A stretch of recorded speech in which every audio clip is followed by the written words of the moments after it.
नमस्कार मंडळी, मी अभिजित. मी पण म्हटलं आज एक ब्लॉग काढून बघूया आपण. तर मग डबा वगैरे घेऊन निघलो शेताकडे. तेव्हा पोचलो शेतात. हे आमचं शेत आहे मित्रांनो. हे आमचा संत्रा आहे.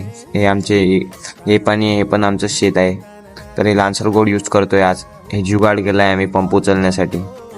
मग काय पंप उचलून निघलो खालच्या शेताकडे. हे शेतात आलो आणि फवारायला सुरुवात केली. हे करता झालं आपलं फवारणं. मग लगेच 8 पंप लागले भाऊ. मग काय एवढं झाल्यावर मग आपलं शेत आहे. मग त्याच्यानंतर आलो वरती जेवायला बसलो. मग जेवण वगैरे व्यू पण छान येत होता. मग जेवण वगैरे केलं शेतात. त्यानंतर लगेच परत पंप उचलला आणि परत मग शेत फवारायला सुरुवात केली. त्यानंतर मग आलो विहिरीवर. तर पाणीच नव्हतं. मग पाणी नव्हतं मग म्हटलं पेटीतला लाईन चालू करून बघू, मोटर चालू करून बघू. तर मोटर चालू करायला गेलो तर लाईनच नव्हती. मग लाईन मग राहू दिलं. त्यानंतर आलो बघतो तर काय आभाळ पण खूप आलं. म्हटलं